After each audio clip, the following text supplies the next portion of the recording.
Hello friends, very good morning. आज हम जेबी का एक छोटा सा topic money supply and inflation के बारे में पढ़ेंगे। तो फ्रेंड्स, एक नेक सलाह देना चाहेंगे आपको कि मत कर दिल है मोहब्बत, ये दुनिया बड़ी जालिम है। तो इस पे रिप्लाई आता है कि क्या करें, मोहब्बत की नहीं जाती, हो जाती है। तो फ्रेंड्स, ये तो एक शेर शायरी की बात रही, लेकिन ये प्यार मोहब्बत की चीज़ें जो है, जब तक आप फाइनेंशियली इंडिपेंडेंट ना हो जाए तब तक दूर ही रहना ठीक है। फ्रेंड्स, थोड़ा सा मेरा चेहरा दिख रहा होगा आपको, कोई बात नहीं। अब ये स्क्रीन पे जो चीज़ें देख रहे हैं वो समझिए, मनी सप्लाई एंड इन्फ्लेशन। तो फ्रेंड्स, बात करेंगे एक अच्छे टॉपिक की, मनी सप्लाई एंड इन्फ्लेशन। इस पे से काफ़ी क्वेश्चंस आए थे अभी पीछे जेआईबी एग्जाम में। तो फ्रेंड्स, पहले हम समझ लेते हैं कि व्हाट इज़ मनी। मनी क्या चीज़ होती है? मनी ऐसी चीज़ है जो कि आपको कोई एक्सचेंज करने में बहुत ही काम आती है। जैसे कि मान लो आपने कोई चीज़ खरीदनी है, तो आप क्या करते हैं, उसकी कीमत लगा देते हैं। जैसे फ्रिज खरीदना है आपने 10,000 15,000 का, जितना बड़ा फ्रिज होगा उतने ज़्यादा पैसे होंगे। तो मनी क्या होता है, एक मीडियम हो जाती है जो कि आपको कोई सामान खरीदने या बेचने में हेल्प करती है। पहले मनी से पहले क्या था, बार्टर सिस्टम होता था। कि इंडिया में भी पहले क्या होता था, मसाले वगैरह ये सब और गोल्ड के उसमें ट्रेड करा जाता था। ठीक है, गोल्ड के कॉइन्स वगैरह देते थे इस तरह।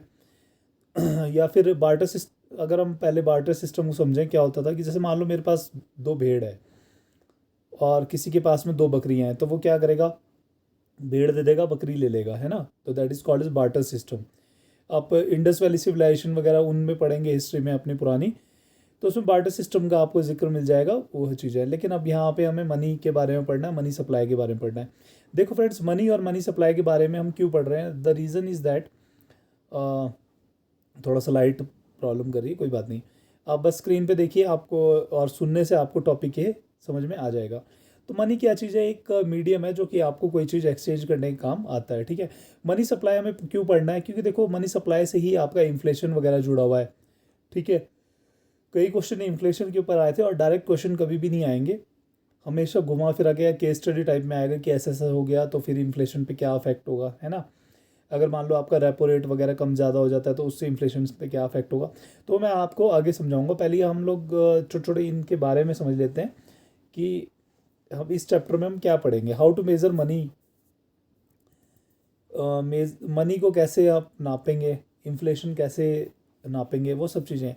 तो देखो फ्रेंड्स, इन्फ्लेशन बेसिकली क्या होती है, महंगाई।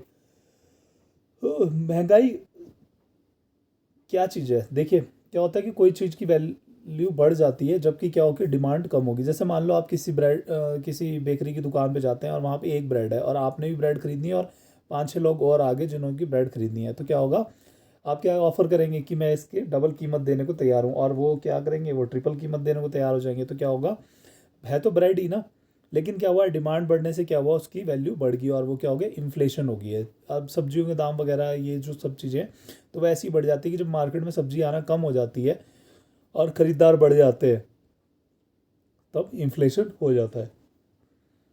प्रॉपर्टी के दाम भी बहुत ज़्यादा इसीलिए हो गए थे कि लोगों के पास पैसा तो बहुत ज़्यादा हो गया था। ठीक है, और प्रॉपर्टी तो एक ही है खरीदने के लिए, और ऐसा होता भी है कि आदमी सोचता है मैं बहुत सारी प्रॉपर्टीज़ खरीद लूँ, क्योंकि उसमें क्या होता है, प्रॉपर्टी में रेट एकदम से बढ़ते हैं।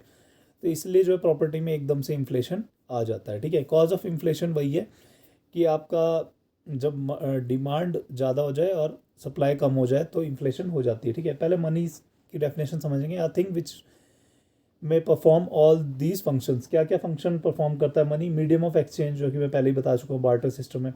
मेजर ऑफ वैल्यू, मतलब किसी चीज़ की कीमत लगाने के लिए मनी काम करता है। Store of value for a period of time, जैसे आप अपना पैसा बैंक में जमा कर देते हैं, है ना, और थोड़े टाइम बाद वो बढ़ जाता है, उस पर इंटरेस्ट ऐड हो जाता है, तो वो एक तरह से स्टोर ऑफ वैल्यू भी होता है। और standard for the deferred payment, deferred payments का मैं आपको बाद में थोड़ा सा एक्सप्लेन कर दूंगा। तो एक मतलब उस चीज़ों को नापने का एक तरीका होता है। ठीक है, तो अब देखते हैं कि पहले क्या होता था कि बार्टर सिस्टम यूज़ होता था। बार्टर सिस्टम मैंने आपको समझा दिया कि बेसिकली कुछ नहीं है कि जब मनी नहीं होता था हम एक्सचेंज कर लेते हैं। जैसे मान लो अगर मेरे को कोई चीज़ की ज़रूरत है और किसी और को किसी और चीज़ की ज़रूरत है, तो आपस में ही हम लेन देन कर लेते हैं। मनी सप्लाई बेसिकली क्या है, the stock of money which is circulated in the Indian economy at a given point of time. Is refer to as money supply. Money supply किसे बोलेंगे कि कितना पैसा अब हमारी इकोनॉमी में है एट अ टाइम, मतलब किसी पॉइंट ऑफ टाइम पे, तो उसको मनी सप्लाई कहलाती है। ठीक है, मनी सप्लाई बेसिकली क्या होता है, डिपेंड्स करती है decision by the government, RBI and people's need. मान लो कि लोगों की ज़रूरत बहुत ज़्यादा बढ़ जाए तो भी क्या होगा, मनी सप्लाई गवर्नमेंट को और आरबीआई को और नोट छाप के पूरी करनी पड़ेगी। तो इसलिए जो है गवर्नमेंट और आरबीआई मिलके जो है, जो ऐसे जैसे डिमांड बढ़ती है तो वैसे वैसे नोट छापते हैं। एक क्वेश्चन कई बार पुटअप करा गया है कि गवर्नमेंट ऐसा क्यों नहीं करती कि बहुत सारे नोट छाप दे और गरीबी ख़त्म कर दे। तो फ्रेंड्स उससे कुछ नहीं होगा, उससे क्या होगा कि इन्फ्लेशन और ज़्यादा बढ़ जाएगा। मान लो आपकी जेब में कोई 50 रुपये की चीज़ खरीदने के लिए अगर आपकी जेब में 50,000 है, तो आप क्या करेंगे, उसको ज़्यादा कीमत देने के लिए तैयार हो जाएंगे, और उस अगले बंदे के पास में पैसे बहुत ज़्यादा आ जाएंगे, तो फिर उससे क्या होगा, इन्फ्लेशन बढ़ जाएगा। ठीक है, तो 4 तरह से हम मनी सप्लाई को मेज़र करते हैं, M1, M2, M3 and M4। तो M1, M2, M3, M4 इसकी पूरा डेफिनेशन और कैसे नापते हैं वो मैं आगे आपको समझा दूंगा, क्योंकि ये जो M1, M2, M3, M4 है ये आपका न्यूमेरिकल्स में आगे काम आएगा। डिमांड डिपॉजिट, ऐसा डिपॉजिट जो कि आप कभी भी निकाल सकते हैं, जैसे कि आपके सेविंग अकाउंट में जो पैसे पड़े होते हैं तो आप कभी भी विड्रॉ कर सकते हैं ना, तो वो क्या कहलाता है, डिमांड डिपॉजिट कहलाती है। ठीक है, जैसे कि सेविंग अकाउंट, करंट अकाउंट में जो पैसा पड़ा है। और डिमांड डिपॉजिट हमेशा ही लिक्विड फॉर्म में होता है। लिक्विड इन द सेंस कि जैसे देखो बॉटल में अगर आप दूध डाल देंगे तो लिक्विड है, ढक्कन खोलेंगे कहीं पे भी गिराएंगे तो एकदम से गिर जाएगा, है ना। अगर मान लो आप पानी है, पानी को जमा देंगे, बर्फ़ बना देंगे तो बॉटल में से गिराना टफ होता है, तो इसलिए इसको लिक्विड मनी भी बोला जाता है डिमांड डिपॉजिट को। ठीक है, और कभी भी इसको निकाल सकते हैं। टर्म डिपॉजिट कौन से होते हैं, FD, RD, फिक्स डिपॉजिट और रिकरिंग डिपॉजिट। ये क्या होता है कि अपनी मैच्योरिटी पे ही पे करे जाते हैं, लेकिन क्या है कि और रिक्वेस्ट ऑफ कस्टमर इसको पेनल्टी के साथ में पे कर देते हैं, है ना। जैसे मान लो आपने FD 1 साल की बनाई और आपको 6 महीने बाद ज़रूरत पड़ेगी तो आप 6 महीने बाद भी इसको तोड़ सकते हैं। Currency with public, currency which is in circulation with the economy minus cash held with the bank. देखो करेंसी विद पब्लिक कैसे मेज़र करेंगे आप, जो करेंसी सर्कुलेशन में है, circulation in the sense economy में है, और जो कैश बैंक में पड़ा हुआ है आपका, तो उन दोनों को माइनस अगर कर देंगे तो आपका करेंसी विद द पब्लिक आ जाएगा। ठीक है, एक चीज़ होती है NSC मतलब नेशनल सेविंग स्कीम। इसमें क्या होता है, ये पोस्ट ऑफिस में होता है लेकिन ये लिक्विड नहीं होती है, ये M1 में आता है आपका, इसको नैरो मनी भी बोलते हैं। तो नैरो मनी को आप कैसे फाइंड आउट करेंगे, currency with the public plus demand deposit with the bank plus other deposit with the RBI। ठीक है फ्रेंड्स, अभी सिर्फ इसकी डेफिनेशन लिखना चाहें तो लिख सकते हैं, नहीं तो आप अगर मेरे व्हाट्सअप और टेलीग्राम ग्रुप में जुड़ रखे हैं तो आपको इन सारे नोट्स वगैरह वहीं पे मिल जाएंगे। अगर नहीं है, किसी को प्रोवाइड नहीं हुए हैं नोट्स, तो आप मेरे को कमेंट लिखेंगे ना, तो वहाँ पे भी आप डिस्क्रिप्शन में व्हाट्सअप ग्रुप का भी लिंक है, तो वहाँ से भी ऐड हो सकते हैं। M2 equals to M1 plus saving bank deposit of post offices. ठीक है, M3 क्या है, broad money, M1 plus the time deposit with the bank. M4 क्या है, M3 plus all deposit with the post office except NSC। Friends इसकी सिर्फ definition पढ़ लो, ये जब मैं न्यूमेरिकल्स आपको करवाऊंगा ना तब आपको मैं पूरा अच्छा से समझा दूंगा कि M1 M2 कैसे निकालते हैं। ये मैंने एक चार्ट वगैरह बना रखा है, इससे आप सब समझ जाएंगे कि M1 कैसे निकालते हैं, M3 कैसे निकलेगा और M4 कैसे निकलेगा, तो वो देख सकते हैं। अब हम इन्फ्लेशन पे आ जाते हैं। बेसिकली इन्फ्लेशन क्या है कि साइड में लिख सकते हैं हिंदी में, महंगाई को बोलते हैं rise in the price level of goods and services in an economy over a period of time is called as inflation. तो उसको क्या बोलते थे, इन्फ्लेशन बोलते हैं। जब क्या होगा कि किसी गुड्स और सर्विसेज के पैसे बढ़ जाएंगे इकोनॉमी में तो उसको बोल देते हैं inflation. It leads to the fall in the purchasing power of money. मान लीजिए कोई चीज़ 10 रुपये की है और 50 रुपये की हो जाए, तो वो क्या करेंगे आप, अगर बहुत ज़रूरी है आपको तो खरीदेंगे, लेकिन क्या करेंगे, लेस क्वांटिटी में खरीदेंगे। तो ये यही कहना चाहता है कि इन्फ्लेशन से क्या नुकसान है कि परचेसिंग पावर ऑफ मनी जो है वो कम हो जाती है। ठीक है, it is measured by the inflation rate that is annual percentage change. Inflation को कैसे नापते हैं आप, इन्फ्लेशन रेट से निकालते हैं जो कि एनुअल परसेंटेज चेंज पे डिपेंड करता है। It leads to decrease in saving habits of people. अब मान लो आप की चीज़ें बहुत महंगी होगी तो आप पीछे पैसे ही आपके बहुत कम बचे हुए, तो आपका सेविंग भी बहुत कम हो जाएगा, तो वो सेविंग हैबिट को भी अफेक्ट करता है। It purely affects the life style of living. अब मान लो आपकी खाने की चीज़ें बहुत महंगी हो जाएंगी तो आप कपड़े वगैरह कम खरीदेंगे, तो वही कहना चाहता है कि आपके लाइफ स्टाइल पर बहुत ज़्यादा अफेक्ट करता है ये। कॉजेज ऑफ इन्फ्लेशन, देखो 2 तरह के कॉजेज होते हैं इन्फ्लेशन के, डिमांड पुल और कॉस्ट पुल पुश। देखो या तो डिमांड बढ़ जाए, मैंने आपको ब्रेड का एग्जांपल दिया था कि खरीदार 10 हैं और ब्रेड एक है, तो क्या होगा, उसकी डिमांड बढ़ गई, तो इस वजह से भी इन्फ्लेशन हो गया। और कॉस्ट पुस्ट की वजह से भी हो सकती है। मान लो कि उसको बनाने में ही खर्चा बढ़ गया, ठीक है, जैसे कि क्या होता है कि डीजल प्राइसेस वगैरह बढ़ जाते हैं तो हमारा ट्रांसपोर्टेशन बढ़ जाता है और हमारी सब्जियां वगैरह सब चीज़ महंगी हो जाती है ना। असेंशियल आइटम्स जो हैं, डेली नीड के आइटम है, वो महंगे हो जाते हैं, ठीक है। Measures of inflation, basically measure कैसे करते हैं इन्फ्लेशन को आप, प्राइस इंडेक्स के द्वारा। प्राइस इंडेक्स क्या होता है, प्राइस इंडेक्स ऐसा होता है कि एवरेज ऑफ, अब पहले एक बार डेफिनेशन देखेंगे, is average of prices of bucket of goods, जो असेंशियल आइटम्स, देखो गवर्नमेंट ने क्या करा है कि कुछ असेंशियल आइटम्स हैं, दूध आटा वगैरह, ये सब ना असेंशियल आइटम्स में एक लिस्ट बना रखी है, उनके प्राइसेस से जो है प्राइस इंडेक्स एवरेज उनका जो होता है वो प्राइस इंडेक्स को रिफ्लेक्ट करता है। यहाँ पे मैंने एक इसका फॉर्मूला भी लिखा हुआ है, इन्फ्लेशन को price index current year minus price index in base year into 100 upon price index of base year, तो ये इन्फ्लेशन बताता है। इंपॉर्टेंट इंडेक्सेस कौन कौन से हैं, WPI होलसेल प्राइस इंडेक्स और FPI food inflation index, GDP deflator, consumer price index, core inflation indicator. ये 3-4 आप नाम याद कर सकते हैं क्योंकि कई बार मल्टीपल चॉइस क्वेश्चन में नाम देके और वो पूछ लेते हैं कि ये इंडिकेटर किस काम आता है। तो WPI का क्या काम है, ये पॉलिसी मेकर्स के काम आता है, ये ऑफिशियल इन्फ्लेशन इंडेक्स को बताता है। CPI क्या है, ये मेजर क्या करता है, रिटेल लेवल पे होता है, इसे कोर इन्फ्लेशन भी बोलते हैं। It is release by the labour bureau.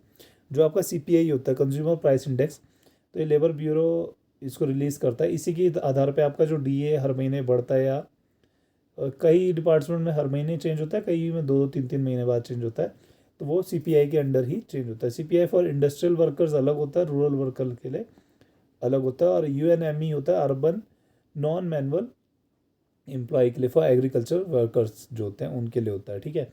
जैसे आपकी दिहाड़ी पहले एग्रीकल्चर लेबर की पहले 300 थी, फिर बाद में 500, आज की डेट में शायद 500 रुपये हो गई है, तो वो CPI के थ्रू ही निकालते हैं। बैंकर्स का क्या यूज़ होता है, ये क्वेश्चन आ सकता है। CPI IW यूज़ होता है, हमारे इंडस्ट्रियल वर्कर्स में आते हैं हम लोग। GDP deflator not having a fix basket of goods, जो GDP डिफ्लेटर होता है उसमें फिक्स नंबर ऑफ गुड्स नहीं होते हैं उसकी बास्केट में, वो चेंज होते रहते हैं, ठीक है। तो ये अब छोटा सा टॉपिक और देख लेते हैं डिपॉजिटरी रिसिप्ट्स के बारे में। तो फ्रेंड्स, डिपॉजिटरी रिसिप्ट कौन से होते हैं, डिपॉजिटरी रिसिप्ट बेसिकली एक NSC की तरह ही एक कागज़ का टुकड़ा होता है, जो कि हम ग्लोबल भी होता है, इंडियन भी होता है। इस पे जो फेस वैल्यू लिखी होती है उस पर हम सेल परचेज करते हैं, और जो इसका अमाउंट कम होता है, मतलब जैसे देखो फेस वैल्यू छपी होगी 100 रुपये, लेकिन आपको मिलेगा 90 रुपये का, तो जो उसका डिफरेंस होता है 90 और 100 का 10, तो वो आपको इसमें एक तरह से इंटरेस्ट मिलता है, ठीक है। तो ADR GDR IDR इनकी मदद से हम क्या करते हैं कि फॉरेन एक्सचेंज में भी ट्रेडिंग करते हैं, ठीक है। For capital requirement companies uses loans from bank and relatives, bond shares etcetera. देखो कंपनी को अगर पैसे की ज़रूरत होती है तो वो कहाँ कहाँ से उठाती है, रिलेटिव से उठा सकती है, बैंक से लोन ले सकती है, बॉन्ड से, शेयर से। लेकिन ADR GDR की वजह से क्या फ़ायदा होगा कि लो इंटरेस्ट पे उसको पैसा मिलेगा। Companies require fund for expansion and also for the diversification different. अब देखो जैसे एक एग्जांपल देना चाहूँगा, ITC कंपनी थी, पहले क्या करती थी, वो सिर्फ टबैको बिजनेस में काम करती थी। अब आप देखेंगे तो उसके FMCG प्रोडक्ट्स वगैरह भी आ चुके हैं, है ना। और देखेंगे तो उसके होटल रिजॉर्ट्स वगैरह दुनिया भर का चीज़ें होंगी, डाइवर्सिफिकेशन बोल देते हैं उसको। तो उसके लिए भी उसको पैसा चाहिए, तो वो क्या करते हैं, ADR GDR की मदद से पैसा निकालते हैं, है ना। जैसे कि मान लो टाटा है, टाटा गाड़ी वगैरह बनाता है, अब फिल्टर वगैरह भी बनाने लग गया, इवन इंश्योरेंस सेक्टर में भी आ गया, तो वही डाइवर्सिफिकेशन है। तो उसके लिए पैसा चाहिए होता है कंपनी को, है ना, क्योंकि उसको अपने ऑफिस सेट करने हैं, फैक्ट्री लगानी है, सब चीज़ें हैं तब। तो वही करने के लिए जो है उसको ADR GDR की मदद से वो पैसा इकट्ठा करता है। देखो शेयर्स, बॉन्ड्स और डिबेंचर के बीच में एक एक लाइन में मैं थोड़ा सा आपको डेफिनेशन देना चाहूँगा। शेयर्स में क्या होता है, ओनरशिप ट्रांसफ़र हो जाती है, डिविडेंड भी मिलता है, लेकिन डिपेंडिंग ऑन द, अगर उसको प्रॉफिट होगा तभी वो डिविडेंड देगा। बॉन्ड्स क्या होते हैं, बॉन्ड्स लोन फ्री होते हैं, लोन फ्रॉम पब्लिक होते हैं, ठीक है। डिबेंचर्स क्या होते हैं, लोन फ्रॉम द पब्लिक, ठीक है। कंपनीज बोरो कैसे करती हैं, इंडिया में शेयर्स के थ्रू, और आउटसाइड इंडिया कैसे करेंगे, डिपॉजिटरी रिसिप्ट के थ्रू करेंगे, जिसको कि ADR GDR भी बोल देंगे। IDR जो होता है तो वो इंडिया में मतलब बाहर की कंपनी ने जब इंडिया से पैसा उठाना है तब IDR यूज़ करते हैं। If company raises funds from India it is called as shares, if a company raises funds from outside it is called as depository receipt. जैसे मान लो अगर अमेरिका या यूरोप से हमने पैसा उधार लेना है तो उसको डिपॉजिटरी रिसिप्ट के थ्रू लेना पड़ेगा। स्टॉक एक्सचेंजेस पे ट्रेड होते हैं, ठीक है। Depository receipt is a negotiable instrument. Negotiable का मतलब क्या होता है, ट्रांसफरेबल होते हैं। जैसे कि चेक एक ट्रांसफरेबल इंस्ट्रूमेंट है, नेगोशिएबल इंस्ट्रूमेंट है, जो कि कहीं पे भी हम किसी और को भी देंगे तो वो भी पैसा ले सकता है, लेकिन उसका नाम वगैरह लिखा होना चाहिए उसके ऊपर, ठीक है। Represents an equity instrument. तो कई बार ऐसा भी क्वेश्चन आ सकता है कि डिपॉजिट रिसिप्ट इक्विटी इंस्ट्रूमेंट है, नेगोशिएबल है, ये सर, तो उस पर आपको 4 पॉइंट्स में कोई एक टिक करना होगा, ठीक है। ADR GDR if Indian company raises funds from foreign, ठीक है। आईडीआर क्या होता है, standard chartered bank raising funds from India, ये इंडियन मार्केट। तो फ्रेंड्स एक ये एग्जांपल हो गया। आईडीआर हो गया, जैसे स्टैंडर्ड चार्टर्ड बैंक है वो इंडियन मार्केट से अगर पैसा उठाना चाहता है तो वो आईडीआर यूज़ करेगा, ठीक है। व्हाट इज़ वॉलेटिलिटी, पहले समझ लेते हैं कि वॉलेटिलिटी होती क्या है। देखो फ्रेंड्स, ये वॉलेटिलिटी जो टर्म है ये आपका वीएफएम में काम आता है, लेकिन अभी थोड़ा सा इसका पार्ट जो है आपका जेआईबी सीआईबी में भी जेआईबी में भी डाल दिया गया है, तो हो सकता है ये क्वेश्चन आपका आ जाए। वॉलेटिलिटी समझिए क्या होती है। जैसे आपने टाइड्स देखे हैं, जैसे गोवा के बीच पे खड़े हैं तो क्या होगा, टाइड्स एकदम ऐसे आते हैं और फिर चले जाते हैं ना। तो वॉलेटिलिटी भी यही है कि अप्स एंड डाउन्स, जैसे कि शेयर मार्केट में होता है, कभी रेट बहुत ज़्यादा हो जाएगा, कभी कम हो जाएगा, तो that is called as volatility. तो frequent change of prices will lead to higher volatility, मतलब बार बार चेंज हो रहे हैं प्राइसेस, तो वो क्या कहलाता है, वॉलेटिलिटी कहलाता है, और हायर वॉलेटिलिटी कहलाता है। For example, when there is frequent changes in prices it will lead to riskier position in stock exchange. जब बहुत ज़्यादा चेंजेस हो रहे हैं प्राइसेस में तो वो क्या कहलाते हैं, रिस्कियर पोजीशंस हो जाते हैं। क्योंकि देखो मान लो आपने अभी 30 रुपये में लिया, एकदम से आपका स्टॉक जो है 25 का हो जाए तो आप फियर में उसको बेच सकते हैं, उससे आपको लॉस होगा, ठीक है। तो इसीलिए जो है बहुत ज़्यादा फ्रिक्वेंट अप डाउन होगा प्राइसेस में तो बहुत दिक्कत है। एज प्राइस विल फॉल और rise suddenly it will create a state of panic in the mind of investors. Now more move to numerical. देखो फ्रेंड्स, वॉलेटिलिटी के ऊपर न्यूमेरिकल्स आते हैं, तो वो छोटा सा एक न्यूमेरिकल आता है, वो मैं आपको न्यूमेरिकल वाले पोर्शन में करवा दूंगा, अगर करना चाहो तो आप कर सकते हो। 1 मार्क्स का या 2 मार्क्स का वो आता है। वैसे बेसिकली वो 1 मार्क्स में ही आते हैं वॉलेटिलिटी के क्वेश्चंस, ठीक है। तो फ्रेंड्स आज एक और ये ट्रेजरी प्रोडक्ट्स ये टॉपिक है, ये आपका बीएफएम से रिलेटेड है, सीआईबी का पार्ट है, तो इसको भी पढ़ना चाहेंगे तो पढ़ सकते हैं, जेआईबी वालों को भी हेल्प करेगा। फॉरेक्स मार्केट, सिक्योरिटी मार्केट, दो तरह की मार्केट होती है। फॉरेक्स मार्केट में क्या होता है कि शेयर ट्रेडिंग वगैरह ये आपका जो ये ट्रेडिंग होती है। फॉरेक्स ट्रेडिंग में बेसिकली क्या होता है कि करेंसीज वगैरह ट्रेड की जाती है। सिक्योरिटी मार्केट में बेसिकली क्या होता है, डेप्ट इंस्ट्रूमेंट ट्रेड किए जाते हैं, ठीक है। मनी मार्केट में क्या होता है, कमर्शियल पेपर, सर्टिफिकेट डिपॉजिट वगैरह वो सब ट्रेड किया जाता है। स्पॉट ट्रेड में क्या होता है, तुरंत जो ट्रेड होता है। फॉरवर्ड रेट्स में क्या होता है, बाद मतलब ट्रेडिंग होगी लेकिन रेट पहले ही तय कर रहे होते हैं, लेकिन ट्रेड बाद में होता है। स्वैप्स में क्या होता है, जैसे आपने एक आपको यूएस डॉलर चाहिए और आपके पास जेब में इंडियन करेंसी है, तो आप क्या करेंगे, इंडियन करेंसी दे देंगे और यूएस डॉलर ले लेंगे, लेकिन जो उसका एक्सचेंज होगा वो कुछ और होगा। जैसे कि मान लो एक यूएस डॉलर 60 रुपये के बराबर है, तो आपको 60 रुपये देने पड़ेंगे, तब आपको $1 मिलेगा, तो that is called as swaps. Most liquid market, जैसे कि डॉलर, रुपी, गोल्ड, ये सारी जो है लिक्विड मार्केट हैं, इनमें आप एकदम से एक्सचेंज कर सकते हैं, ठीक है। फॉरेन एक्सचेंज मार्केट क्या होती है, हाईली लिक्विड होती है, जहाँ की trading off fully convertible currencies होती है। फुल्ली कन्वर्टेबल करेंसीज कौन सी होती है, जो कि एक दूसरे में है इजीली एक्सचेंज है। जैसे देखो मान लो आप डॉलर लेके जाओगे तो आपको इंडियन रुपीज़ इजीली मिल जाएगा, है ना। और अगर मान लो आप कोई और करेंसी लेके जाते हो तो थोड़ा सा उसको एक्सचेंज करने में टाइम लगता है। US dollar, euro, rupee are fully convertible. If currency is not fully convertible, they are less tradable as they are not highly liquid. INR is partially convertible, but US dollar are highly liquid. INR जो Indian rupee है वो partially convertible है, क्योंकि देखो US dollar तो बहुत सारे देशों में चल रहा है ना। INR सिर्फ इंडिया में चल रहा है, इसलिए जो है इंडियन करेंसी जो है क्या हुआ है, पार्शली कन्वर्टेबल है, ठीक है। Free currency are found in developed countries. Free currency जो होती है, जैसे कि मान लो यूएस डॉलर वगैरह जो हाईली लिक्विड है, वो डेवलप कंट्रीज में पाई जाती है। Foreign exchange market is highly transparent as they are online and lesser chances of fraud across different time Jones.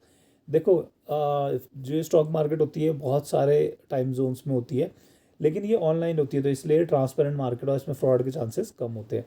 Foreign exchange is virtual market and are highly regulated. Foreign exchange क्या है, virtual market है, जिसमें कि virtual होती है, जैसे कि हाँ, आप और मैं आमने सामने बातें कर रहे हैं, लेकिन हम एक दूसरे को टच तो नहीं कर सकते ना, तो दैट इज़ वर्चुअल मार्केट। ठीक है, हाईली रेगुलेटेड होती है ये। फॉरेन एक्सचेंज मार्केट का क्या अच्छा है कि ट्रांसपेरेंट है, वर्चुअल है, और तीसरा क्या, हाईली लिक्विड है। मतलब जैसे आपको अगर पैसे की ज़रूरत है तो आप तुरंत शेयर्स बेचो, आपको कोई मना नहीं करेगा और आप उससे निकल सकते हैं। Spot trades, currencies are bought and sold in spot trades if takes place after 2 days of trade took place. Spot में क्या होता है, नाम स्पॉट है लेकिन सेटलमेंट क्या होगी, 2 दिन बाद होगी। टॉम में क्या होता है, टुमारो, मतलब अगले दिन होगी। टॉड, कैश या रेडी, उसमें सेम डे आपके अकाउंट में आ जाएगा। All the rates are quoted at spot rate by default unless otherwise mentioned. मतलब जो भी रेट्स होते हैं ना ट्रेडिंग के, वो सारे क्या होते हैं, स्पॉट रेट होते हैं, लेकिन बाय डिफ़ॉल्ट। लेकिन अगर ऐसा नहीं बोला गया तो फिर स्पॉट रेट नहीं होंगे। If nothing is mentioned it will be treated as spot rate. मतलब अगर कुछ भी मैंशन नहीं करा गया तो वो क्या कहलाएगा, स्पॉट रेट कहलाएगा। प्रीमियम करेंसी क्या होती है, डिस्काउंट करेंसी क्या होती है, वो सब चीज़ें आपको मैं बाद में बताऊँगा।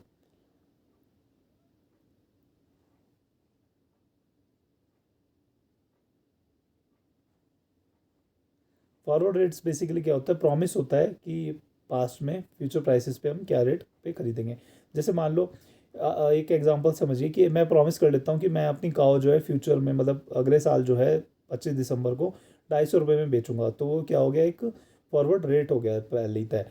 चाहे उस काव की रेट बढ़े चाहे कम हो, बट मैंने आपसे एक प्रॉमिस कर लिया है। ठीक है, तो just like shares purchase on speculation, जो कि शेयर्स हम खरीदते हैं, हम सोचते हैं कि कल इसका रेट बढ़ जाएगा, तो वो क्या कहलाता है, स्पेकुलेशन कहलाती है। ठीक है, spot rate is current transaction but forward rate is future transaction. Treasury if enters in a forward contract with merchants और banks, treasury department in banks covers the trade in order to prevent risk in trading currencies.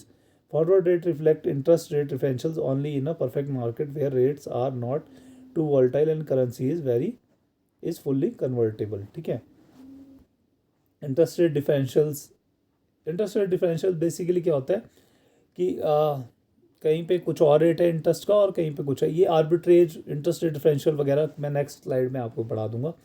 Swap में क्या होता है, exchange of currency. Swapping मैंने आपको बताया था कि आप यूएस डॉलर देंगे और आप इंडियन रुपी ले लेंगे, तो वो स्वैप ट्रेड कहलाती है। ठीक है, इंटरेस्ट रेट आर्बिट्रेज में क्या होता है, when the currency swapped for getting higher rate. Arbitrage में क्या होता है कि जैसे मान लो कुछ लोग एनएससी में शेयर्स खरीदते हैं और बीएससी में उसको सेल आउट कर देते हैं, तो वो आर्बिट्रेज का आता है। हो फ्रेंड्स, ये छोटा सा टॉपिक था, तो आपको अच्छा लगा होगा। अगर अच्छा लगे तो लाइक और शेयर जरूर करना। Thank you friends, have a nice day, bye.